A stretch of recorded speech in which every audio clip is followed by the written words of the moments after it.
You guys are doing well this Thursday, May 11th. It is good to be back in Austin, back in the WCN headquarters after being out on vacation for about 2 weeks. You ever get those vacations where you come back like, I don't want to work. I got 2,000 emails in my inbox. I'm slowly dissecting down because I didn't look at my emails once while traveling. Yeah, I know. Yeah, Jennifer knows. But that's okay because there's very few things in there that could not be handled for the most part. So, just anyways, good to be back. Wanted to thank all of you that watched a few of our episodes while we were out traveling there. Hopefully you enjoyed those. Hopefully we weren't too buzzed out and rum punched to provide some good content to you guys. But anyway, we're back in the office today. And today's Note Closers episode, I don't know, what episode is it? It's like 106. 106, 107, 105, something right there. We'll figure this out tomorrow. But today is always nice, Thursday. You come back in traveling. One of the first conversations I have is, okay, what bids are we working on? What deals are still in flux from the last mastermind or the last note draft? And Jen's like, oh my God. Starts giving me some bullshit excuses from people. And I said bullshit because there are some jackass reasons people are canceling bids. So we decided we would throw this out here. I've got a drum roll on there. So why don't we use a drum roll to pack out the top 7 jackass reasons people cancel bids. Now, let me before we get into this, look, I understand, hey, the property, you're looking at an asset and the property looks like shit. I get it, roof is caved in. That's something we'd cancel from. I totally respect that, can honestly accept that. I can also accept stuff getting dragged out or being canceled when your O&E comes back and it shows a whole lot more fines and other things that you'd have to be paying. That makes sense. Or your BPO or values come way off. We can all respect that, right, everybody? Yeah. Totally respectful. But there's some stupid reasons people are canceling stuff ahead of time. So we're going to go that. So drum roll, please. Okay, there's several. These are just the top 7. These are the top 7 reasons, top 7 jackass reasons that people cancel bids. The first one is one of our biggest pains is when people submit ridiculously low ball offers, okay? And the seller counters back with a decent price, okay? And then the buyer runs. They run for the hill. Ah! Okay? Ah! All right? I don't want to fund. I'm scared. They don't even do any due diligence on it. They just make a low ball bid. And they don't accept, oh, no. I wanted only $7,500. They counter back at 15 and the asset's worth $30, $40, $50,000. That's ridiculous. Also, if they counter back in and then you counter back for $500. We don't have that as an earlier one, do we? No, that's number 7. It's tied into the counter. That is ridiculous. The countering back and forth. Yeah, the counter back $500. I want to get $5. Listen, it's not worth my time anymore. It's not worth your don't be a jackass that way. If your numbers make sense, $500,000, let's get the deal done versus going back and forth because you risk not only pissing us off, having to deal with your counters, and you're like, oh no, I can't go for more than $500. Okay, you also risk the seller blacklisting you as a buyer, which is now happening. There are people we will not accept bids from because we know the shenanigans that are happening. So that's number 6. That was number 7. Give me a drum roll for number 6 here.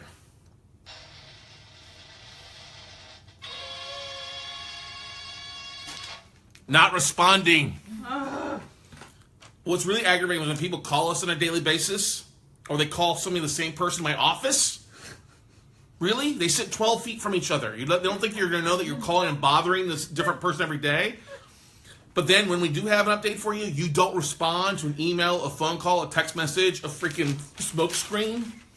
This is the most frustrating thing. This is when I really get involved. It's like I ask Jen, hey, so-and-so's not responding. So-and-so's not responding. They called every day until they get an answer. Then they go, oh, shit, hang on. Shh. Jennifer's calling. Let's not answer. What you really don't want is when I call. No one. Because I'm going to be like, straight up point. What's going on? Quit pushing stuff off. Oh, I need to print a contract. I don't give a shit. When you call from Jennifer's number and they're surprised. Oh, yeah, they're always surprised. They're like, hi, Jen. You're like, it's Scott. Oh, shit. You oh, are shit. in trouble now. Exactly. Like, oh, hi, Mr. Look, you got to respond. Say yes, no, maybe, respond. No response is not acceptable. Okay? What we're going to do now, going forward, they have a 24-hour period to respond, otherwise we're going to backup offers. Okay? And honestly, that is my number one jackass reason. Yeah. But we're just going down. Yeah, not responding, there's no right. Oh, I haven't printed it. Especially when a contract has been emailed overdue 48 hours, we know that you've actually looked at it. We can tell. That's why we use DocuSign and things like that. Oh, you've looked at it, but you haven't signed anything. And then you tell us, oh, I haven't looked at it yet. We know you're lying. That's a bigger jackass thing. George Crocker calls that dead squirrel syndrome, and instead of shiny squirrel syndrome, he calls it Dead squirrel syndrome, yeah. We don't like being gas leaked. Shh, don't respond. They won't know. I know where they're all at. We know how to find you. All right, number 5. Oh, that's me.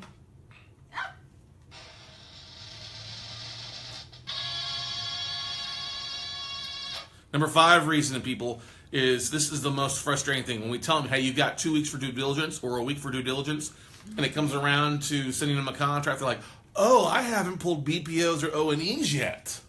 I'm going to take my sweet time. And we're like, listen, there are others that are writing, other offers are writing and you getting stuff closed. And you haven't even jumped on, called a realtor to drive by the property yet. That is no excuse. You got 1 asset or 2 bids. I don't care. No excess. That's a very big jackass. He's like, I don't care. You funding the deal now. Okay? And when I tell you, hey, funding date's on this day, and then it's the day before, I'm like, are you ready? Oh no, I don't have my stuff ready yet. I'm like, you've had freaking 2 weeks. Yeah, if you've had 2 weeks to get your stuff done and you still don't have an O&E or BPO or drive-by yet, that's your fault. That's not our fault. That is your fault. And they forget that we go to bat for them. Yeah, we go to bat for a lot of people out there And that don't. Like a jackass because they're a jackass. Yeah, because then we end up looking with shit on our face because people don't close. Okay? Number 4. This is a frustrating thing. Number 4 is canceling because my investor or funding source doesn't have his money ready yet. What? You've had 2 weeks. You should be, if you're talking with private investors, you need to be communicating with them, hey, that you're going to be closing. All right? Or if they're moving money from regular funds to a self-directed IRA, you need to be on them like, hey, have you moved this? Have you transferred this money over? I get it if you're going to fund the first time with your own money and stuff gets dragged out, like Wells Fargo sends a check instead of sending a wire. We can fix that. We don't mind stuff taking a day or 2, but if it takes 2 weeks or you don't have a true funding date, that's really kind of shady and jackassery, as we like to call Well, it. and it ties back into not responding, because if you communicate with us that you're having an issue and your funds are tied up, we're more willing to work with you and we can communicate that. But if you just don't tell me until the flipping day before you're supposed to fund, well, you're a jackass. Yeah. If you tell us the day before funding, oh, I still don't have the money lined up, and you've known for a week now, yeah, that's a really jackass way of doing things. Okay? Number 3.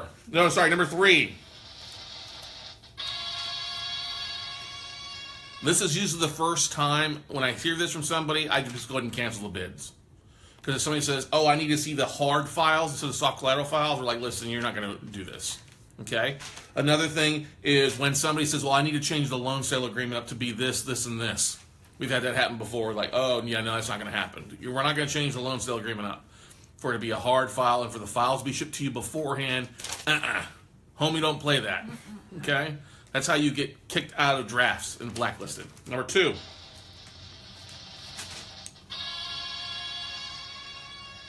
I call this the waiter mentality. When people are going out taking bids for other investors and not bidding on stuff themselves. Like they'll submit a bid on behalf of another investor they have or somebody that hasn't bought a note before. I'm like, listen, are you buying for yourself or are you taking order from somebody else? Oh, we're buying for ourselves. And we find out, oh, my investor doesn't like the asset anymore, so we're not going to fund on it. F that. Okay? You said you were bidding for yourself. And now it tells us that you're not. You're just being a glorified waiter and you're canceling the order. Homie, don't play that either. That's how you get blacklisted and removed from all future. It's so shady. So shady.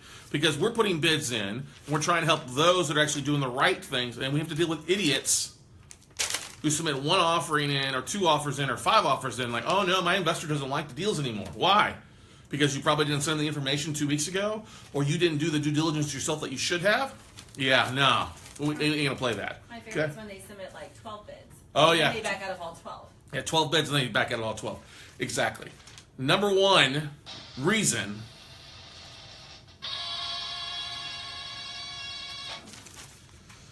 This is probably the most jackassery one I've heard in a while. That's why it made the number 1 list right now. Okay? Somebody's bidding on a contract for deed. What do you hope with a contract for deed? Either A, you can reinstate, or you're going to evict relatively quickly, right? Mm-hmm. We just had somebody cancel their bid on a contract for deed because it's occupied with a tenant in place. Like, we thought it was an REO, so we don't want to have to deal with it evicting somebody. What? That's the name of the game. If it's occupied and somebody's supposed to have the lease in place, that's an easy modification or easy thing to take down. You hire an attorney and you figure that in. If you are only buying to buy REOs, go buy REOs and don't waste my or my staff's time with stupid shit like this. This is the biggest jackassery reason we've had in a while, and it's infuriating. We should start charging $500 non-refundable deposits from people. Actually, we're going to send some invoices out to people. We're going to send some invoices out to people that canceled on bids, and they're like, either you can pay it or you're out of the group. I don't really care. Because I'm infuriated that people are submitting offers and not taking things seriously. In notes, you're a big boy or big girl investing. This ain't the little shit where I'm going to submit something and cancel it. With my staff taking the time to pull numbers and hours to go get information for you and stuff like that, hey, we get that. Most of the time, we're not making hardly anything on it, or we're adding a $500 invoice to those that are closed, and that's not worth it anymore. Now, if you're submitting offers, you're getting an invoice for it. Unless, of course, you close with us, you close on a reliable basis. That's fine. But if you pull a jackass statement, you're going to get a jackass bill for time and energy wasted dealing with your jackass assets. So, yes, I'm fired up. Yes, we try to do good things here for everybody. That's why we have the note drafts and things like that to help people get deals done. We're extremely proud of those that are closing deal. Okay, that are closing deals. We don't have a problem with that. What happens most of the time is a few idiots out there that make things difficult because they don't listen. All right, they're uncoachable. All right, and that's not cool at all. That's not cool at all, especially when we discuss these things with them on a regular basis before. It feels like they've been in the mastermind and everything. Yes, yeah. If they've been in the mastermind and the fast track, it's great. Most of the time, we don't deal with that. We've had a few people that do, though. They're like, "Oh yeah, I'm just going to make bids, and I'm going to cancel them all because I don't have time." You should have made the offers to begin with if you didn't have the time. Well, honestly, this last round, we rolled out so many. We were nice, and we didn't charge the $500 deposit to all these people placing bids. Yeah. Which we should have, because then we could have avoided some of these jackasses. Yep. Non-refundable. So good time. So Jennifer and I will have a long sit down with everybody. Let's see who's bid, who's flaked out and things, who's been a pain in the ass, and you're gonna get a pain in the ass invoice. Laura Blanc calls it Jackass Bill. I hope you put that on the invoice. Jackass bill. That's We will. awesome. It's a jackass bill. And it will be addressed to Mr. or Mrs. Jackass. Mr. and Mrs. Jackass. Some jackassery. Jackassery. So anyway, it is good to be back in town. I'm fired up on getting things done. We welcome you back, and with such great news. Yes. They're like, hey, great to see you. We've dealt with this problem, this problem, this problem, this problem. I'm like, okay, what do I get involved? Like, I've already fired a seller today. We told them to take their assets and shove it. We're not working on them no more. Thank God. Just not communication, swapping prices on after a month of being approved. It happens. We've also got some new bids, some bidders that are like, oh yeah, I'll get you an update. And still 3 weeks later, no update. Crickets. So that's frustrating. So we're changing some models around, some things that we're doing here at WCN. We're pretty fired up on some things, some good stuff. I told the staff this, and they're like, what? Jen actually had a little bit of a flip out yesterday. What? I'm like, trust me, you're not going to deal with 20 sellers or 20 buyers anymore. You're dealing with one. Me, for the most part, on a regular basis. So excited about that. We also got a deal that's coming. We got overage fees coming back to us from the tax overage.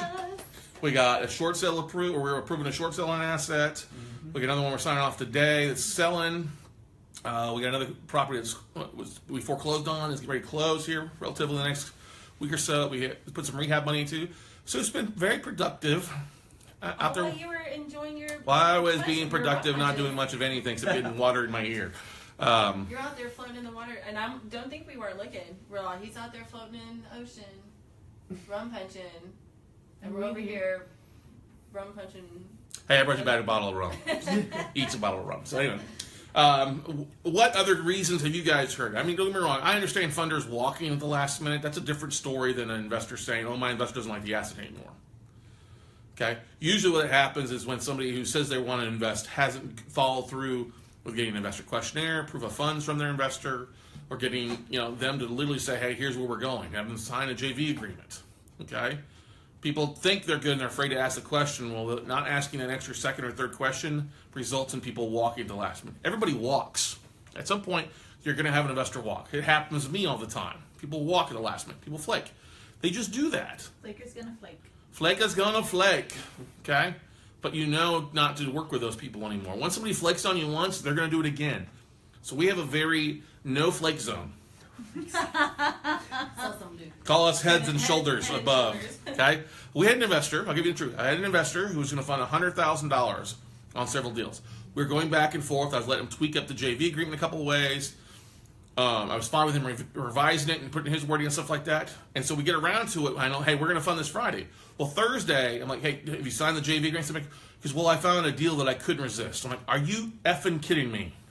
I've been working with you for over a month on this deal. And you're going to flake on, well, I hope it was a deal that you couldn't turn down, because I will never do another deal with you. And he sent me an email, I want to take you to lunch. Can I come by? I was like, yeah, I'm not interested in you come by the office anymore. Not worth you having come by at all, because I'm not interested at all. And I got this, I'm like, listen, no offense, that's great. I hope it was an amazing deal, because you will never get a deal from me or any of my mastermind students. Because I will blacklist you. I will alert everybody in my mastermind group, hey, don't deal with this guy or gal or person, because he's not going to fund. He will walk on you. And once you do that, it's a small enough world, shit happens. You get blacklisted. Nobody will deal with it. You can't spend your money. Nobody wants to invest it with you because they're afraid you're going to walk on them. Because once you do it once, especially to somebody like me, you're definitely going to do it to somebody who's not me. Okay? What other questions, comments do we have?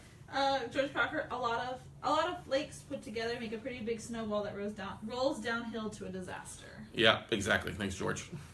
Anybody else? That's it? That's it. Cool, everybody. So, don't be a flake.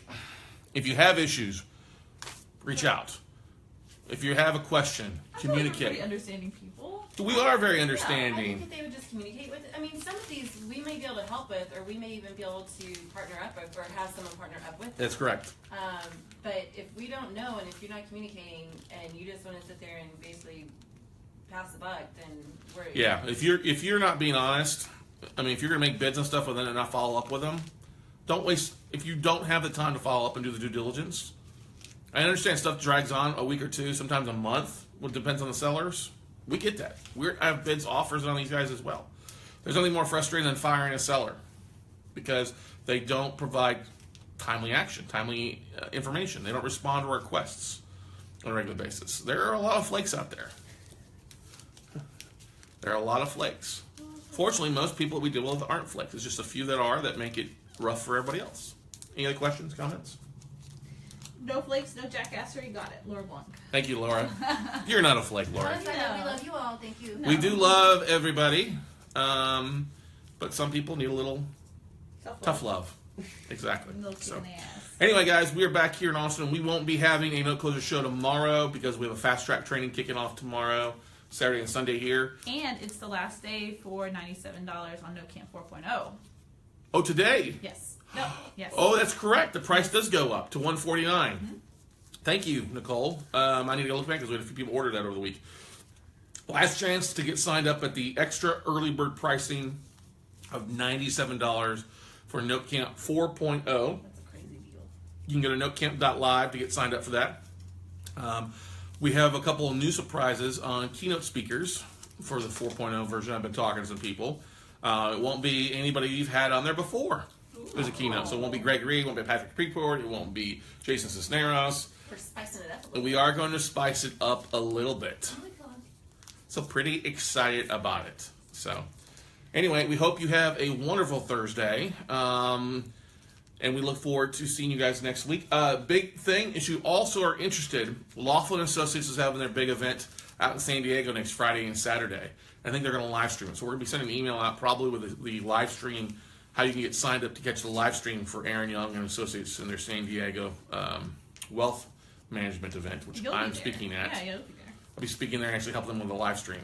So we're looking forward to that. And then, of course, after that, on the 21st, 22nd, 23rd is Secret Knock. Greg Reed's Secret Knock in LA at the LA Live Forum, which we're excited about it.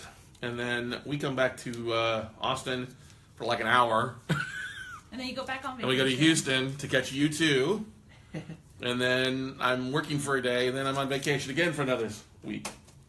Actually going down to Dominican Republic for a wedding, so pretty excited about that. So. You don't know the URL right now for the invite for Laughlin? No, I will. I have it in my inbox from Megan, so I look for an email that goes out later today regarding that. Okay.